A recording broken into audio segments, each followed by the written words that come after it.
अतीक और अशरफ की हत्या करने वाले तीनों हमलावरों के पीछे किसका हाथ है? कौन है वे?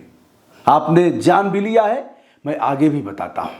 हमलावरों के पास विदेशी पिस्टल आई कहां से?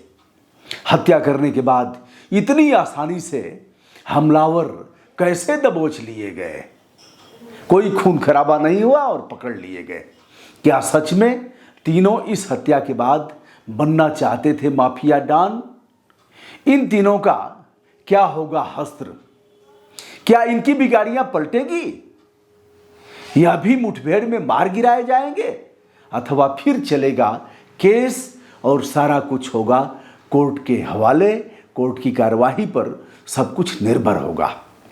असद के जनाजे को लेकर मिट्टी देने तक जहां महिलाओं से आईडी प्रूफ मांगा गया, सघनता से सभी की जांच की गई, ऐसे में चंद पुलिस कर्मियों के हवाले अतीक और अशरफ को करते हुए मंडलीय चिकित्सालय में अनुबंधित जांच के लिए ले जाया जाता रहा।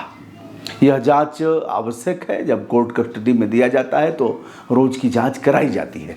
जहां साबरमती से लेकर प्रयागराज तक दो बार यात्रा की है और कोर्ट में पेशी के दौरान मीडिया कर्मियों से अतीक और अशरफ को मुखातिब नहीं कराया गया, वज्रवाहन की जाली के भीतर से उन्हें बोलने नहीं दिया गया, ऐसे में पत्रकारों को वार्ता करने की खुली हुई छूट कैसे दी गई? किस अधिकारी के आदेश पर ऐसा हुआ? मेडिकल चेकअप कराने के दौरान कोई राजपत्रित अधिकारी, राजपत्रित डीएसपी स्तर पर होता है, नीचे दरोगा जी राजपत्रित नहीं होते। जो 2 स्टार लगाते हैं पीतल की धातु का, उसके ऊपर 3 स्टार जो पीतल की धातु का लगाते हैं कोतवाल यानी प्रभारी निरीक्षक भी राजपत्रित नहीं होते हैं। डीएसपी जो 3 स्टार सफ़ेद धातु का लगाता है, जैसा कि 2 डीएसपी रैंक के लोगों ने मूंछ खड़ी किया था असद को मारने में, जिनका नाम आया था, वह कहीं अब दिख नहीं रहे हैं। ऐसे किसी अधिकारी की नियुक्ति इनके साथ नहीं की गई थी, जबकि प्रयागराज में ही इनका ठिकाना था, यही इनका दबदबा था, यही उनकी गुंडई थी और यही उनके सारे माफिया गिरी के क्रियाकलाप यही थे। यहाँ कुछ भी हो सकता था, लेकिन एक छोटी सी पुलिस की टीम के साथ उन्हें ले जाया जा रहा था।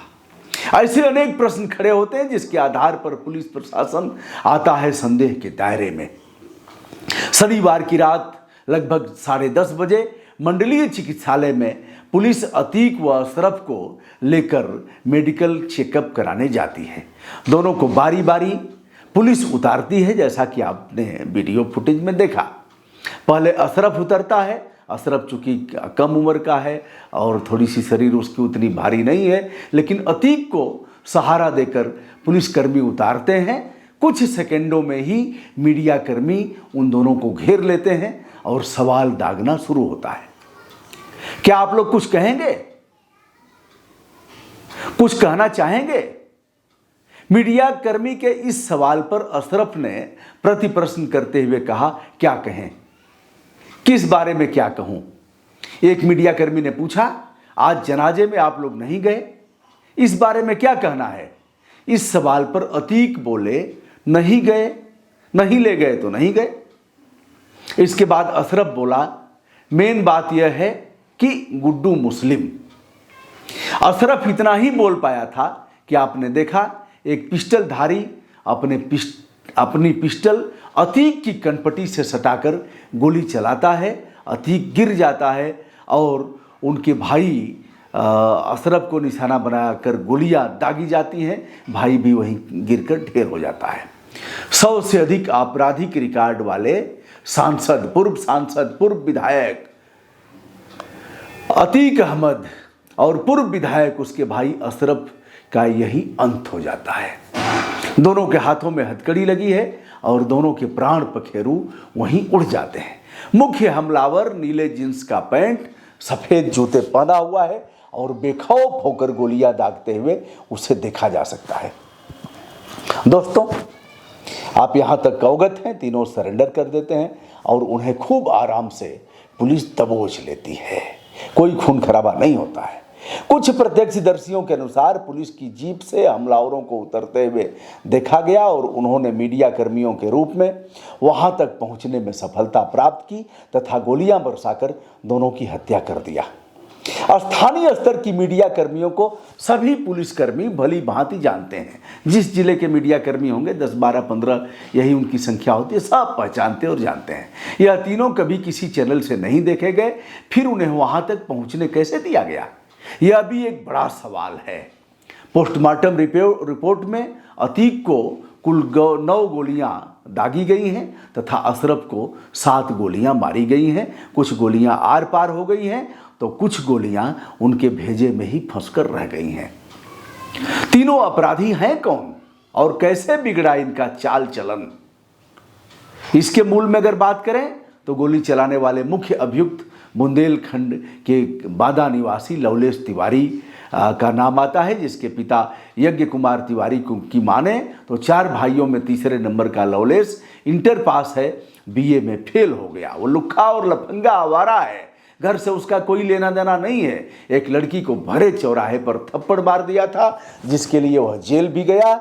वही लवलेश की मां ने उसे संकट मोचन हनुमान का भक्त बताते हुए कहा कि नसीब में यही सब कुछ लिखा था, यह कह करके वो अपना सर पीटती हैं। दूसरा अभियुक्त 23 साल का सनी सिंह है, यह भी बुंदेलखंड के हमीरपुर का रहने वाला है। सनी का भाई पिंटू बताता है कि वह बरसों से यहाँ नहीं रहता, शुरू से ही वह उल्टा सीधा काम और छोटे मोटे अपराध करता है। परिवार ने उससे अपना संबंध समाप्त कर लिया है। हुजूर, भाई से हमारा कोई संबंध नहीं है, परिवार का भी कोई संबंध नहीं है। जैसा उसने किया वैसा वह भुगतेगा, उसके अपराध के साथ हमारा कोई लेना देना नहीं है। दोस्तों, यह तो हुए 2 अभियुक्त जिनका नाम हमने लिया, सनी सिंह और लवलेश तिवारी। अब तीसरे अभियुक्त की हम बात करें तो यह सबसे कम उम्र का है, जिसकी उम्र है 28 वर्ष। नाम है अरुण मौर्य, जो उत्तर प्रदेश के कासगंज का रहने वाला है और इन तीनों में सबसे कम उम्र उसकी बताई जाती है। यद्यपि जो केस चलेगा उसमें यह उस दायरे में नहीं आएगा जिसे किशोर अपराधी की श्रेणी में शामिल किया जाए। अब बताते हैं, वह यदा कदा घर जाता है, उसके पिता बताते हैं घर से कोई मतलब नहीं है। जो बात छन करके आई है उसके अनुसार यह कि तीनों की मुलाकात अपराध की वजह से जेल में हुई और तीनों बड़ा माफिया डॉन बनना चाहते हैं। होटल में इसे इन तीनों को किसने ठहराया? विदेशी और दुर्लभ पिस्टल इन्हें मिली कैसे? इतनी आसानी से तीनों पकड़े कैसे गए? जबकि अन्य पुलिसकर्मियों की हत्या करते, गोली बरसाते हुए आराम से भाग सकते थे, खौफ पैदा कर सकते थे, लेकिन तीनों को पुलिसकर्मियों ने पकड़ लिया। असली इनकाउंटर तो तब होता जब इनसे पुलिस भिड़ती और मार गिराती। उस समय कुछ पुलिसकर्मियों को भागते हुए भी देखा जा रहा है। गोली चलाने के बाद जय श्री राम के नारे भी लगाए जाते हैं, जिसे आप वीडियो फुटेज में सुन सकते हैं। पूरे घटनाक्रम में हमलावरों का मनोबल काफी बढ़ा हुआ दिख रहा है। क्या इनका भी होगा वही हश्र? दोस्तों, एक सवाल है। संभव है विकास दुबे के बाद अन्य कई घटनाओं में जिस प्रकार अपराधियों को मुठभेड़ में मार गिराने की घटनाएं प्रकाश में आई हैं, कुछ इसी प्रकार का हश्र इन तीनों के साथ भी हो सकता है। पुलिस अपने ढंग से चाहे जो भी कहानी बना ले, असली बयान इनका न्यायालय के समक्ष होगा। यदि इनके पीछे घटना कराने के मूल में कोई शख्सियत होगी, कोई सफेद पोश होगा, कोई पुलिस अधिकारी होगा, तो उसका नाम भी प्रकाश में आ सकता है। इसलिए कयास लगाए जा रहे हैं कि इनका भी हश्र कुछ ऐसा ही होने वाला है।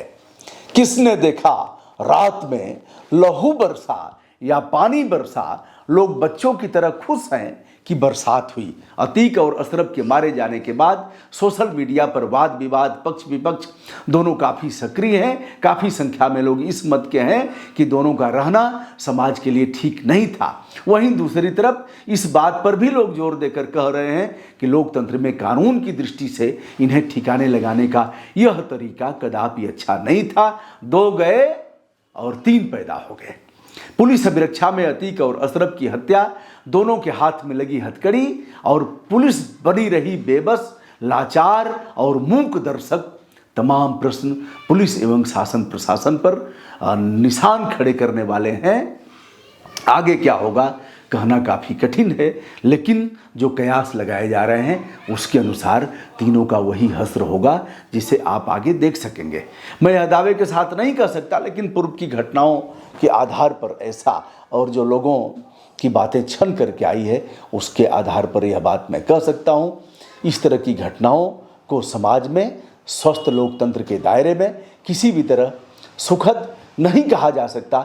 जो आज खुश हैं बहुत अच्छा हुआ है बेटा, कल तुम्हारे साथ भी ऐसे अपराधी, ऐसे लुच्चे और लफंगे तुम्हारे साथ भी ऐसे ही घटना करेंगे, बारी बारी सबके साथ। यह किसी जात के नहीं है, किसी बिरादरी के नहीं है, किसी धर्म और मजहब के नहीं है, इनकी एक ही बिरादरी है, अपराधी, माफिया, और इनको पैदा करने वाले हम हैं, आप हैं और हमारा यह समाज है।